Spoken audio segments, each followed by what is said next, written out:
ನನಗನ್ನಿಸ್ತದೆ city ರವಿನ ಕೊಲೆ ಮಾಡಬೇಕು ಅಂತ ದೊಡ್ಡ ಸಂಚು ನಡೆದಿತ್ತು.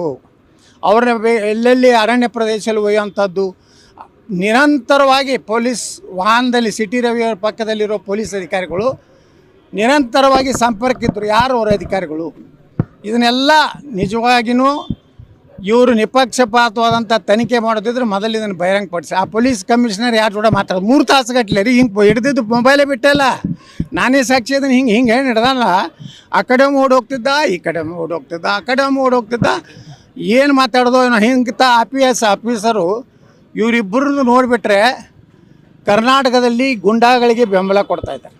ಮತ್ತು ವಿಧಾನಸಭೆಯಲ್ಲಿ ಗುಂಡಾಗಳು ಒಳಗೆ ಬಂದು ಇದನ್ನು ಮಾಡ್ತಾರೆ, ದಾಂಧಲಿ ಮಾಡ್ತಾರೆ, ಕೊಲೆ ಮಾಡ್ತೀನಿ ಅಂತ ಹೇಳಿ. ಅಂದರೆ ಕಾನೂನು ವ್ಯವಸ್ಥೆ ವಿಧಾನಸಭೆಯಲ್ಲೂ ಶಾಸಕರಿಗೆ ಸುರಕ್ಷಿತ ಅಲ್ಲ ಅನ್ನೋಂಥದ್ದು. ಬೆಳಗಾವಿ ಅಧಿವೇಶನ ನೋಡಿದ್ರೆ ಹೋರಾಟ ಮಾಡೋರ ಮೇಲೆ ಲಾಠಿ ಚಾರ್ಜು, ಹೋರಾಟ ಅವ್ರಿಗೆ ಬಾಯಿಗೆ ಬಂದಂಗೆ ಬೈ ಅಂಥದ್ದು. ಇದೆಲ್ಲ ನೋಡಿದ್ರೆ ಕರ್ನಾಟಕದ ಒಂದು ಶಾಂತಿ ಕಾಪಾಡೋರೇ ಇವತ್ತು ಜಂಗಲ್ ರಾಜ ಆಗಿದೆ. ನನಗನ್ನಿಸ್ತದೆ ಸಿಟಿ ರವಿನ ಕೊಲೆ ಮಾಡಬೇಕು ಅಂತ ದೊಡ್ಡ ಸಂಚು ನಡೆದಿತ್ತು. ಅವ್ರನ್ನ ಎಲ್ಲೆಲ್ಲಿ ಅರಣ್ಯ ಪ್ರದೇಶದಲ್ಲಿ ಒಯ್ಯುವಂಥದ್ದು, ನಿರಂತರವಾಗಿ ಪೊಲೀಸ್ ವಾಹನದಲ್ಲಿ ಸಿಟಿ ರವಿಯವರ ಪಕ್ಕದಲ್ಲಿರೋ ಪೊಲೀಸ್ ಅಧಿಕಾರಿಗಳು ನಿರಂತರವಾಗಿ ಸಂಪರ್ಕ ಇದ್ದರು. ಯಾರು ಅವರ ಅಧಿಕಾರಿಗಳು?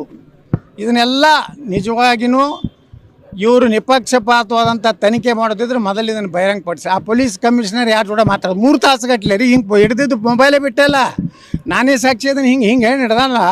ಆ ಕಡೆ ಓಡೋಗ್ತಿದ್ದ, ಈ ಕಡೆ ಓಡೋಗ್ತಿದ್ದ, ಆ ಕಡೆ ಓಡೋಗ್ತಿದ್ದ. ಏನು ಮಾತಾಡೋದು ಹಿಂಗಿತ್ತ ಆಫೀಸರು ಇವರಿಬ್ಬರನ್ನು ನೋಡಿಬಿಟ್ರೆ ಕರ್ನಾಟಕದಲ್ಲಿ ಗುಂಡಾಗಳಿಗೆ ಬೆಂಬಲ ಕೊಡ್ತಾಯಿದ್ದಾರೆ. ಮತ್ತು ವಿಧಾನಸಭೆಯಲ್ಲಿ ಗುಂಡಾಗಳು ಒಳಗೆ ಬಂದು ಇದನ್ನು ಮಾಡ್ತಾರೆ, ದಾಂಧಲಿ ಮಾಡ್ತಾರೆ, ಕೊಲೆ ಮಾಡ್ತೀನಿ ಅಂತ ಹೇಳಿ. ಅಂದರೆ ಕಾನೂನು ವ್ಯವಸ್ಥೆ ವಿಧಾನಸಭೆಯಲ್ಲೂ ಶಾಸಕರಿಗೆ ಸುರಕ್ಷಿತ ಅಲ್ಲ ಅನ್ನೋಂಥದ್ದು. ಬೆಳಗಾವಿ ಅಧಿವೇಶನ ನೋಡಿದ್ರೆ ಹೋರಾಟ ಮಾಡೋರ ಮೇಲೆ ಲಾಠಿ ಚಾರ್ಜು, ಹೋರಾಟ ಅವ್ರಿಗೆ ಬಾಯಿಗೆ ಬಂದಂಗೆ ಬೈ ಅಂಥದ್ದು. ಇದೆಲ್ಲ ನೋಡಿದ್ರೆ ಕರ್ನಾಟಕದ ಒಂದು ಶಾಂತಿ ಕಾಪಾಡೋರೇ ಇವತ್ತು ಜಂಗಲ್ ರಾಜ ಆಗಿದೆ. ನನಗನ್ನಿಸ್ತದೆ ಸಿಟಿ ರವಿನ ಕೊಲೆ ಮಾಡಬೇಕು ಅಂತ ದೊಡ್ಡ ಸಂಚು ನಡೆದಿತ್ತು.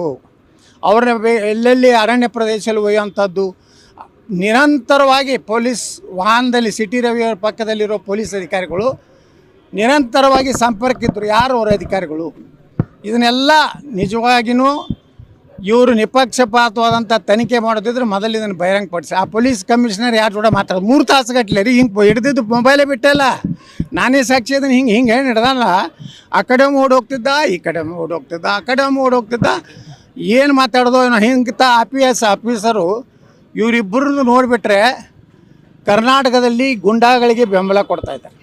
ಮತ್ತು ವಿಧಾನಸಭೆಯಲ್ಲಿ ಗುಂಡಾಗಳು ಒಳಗೆ ಬಂದು ಇದನ್ನು ಮಾಡ್ತಾರೆ, ದಾಂಧಲಿ ಮಾಡ್ತಾರೆ, ಕೊಲೆ ಮಾಡ್ತೀನಿ ಅಂತ ಹೇಳಿ. ಅಂದರೆ ಕಾನೂನು ವ್ಯವಸ್ಥೆ ವಿಧಾನಸಭೆಯಲ್ಲೂ ಶಾಸಕರಿಗೆ ಸುರಕ್ಷಿತ ಅಲ್ಲ ಅನ್ನೋಂಥದ್ದು.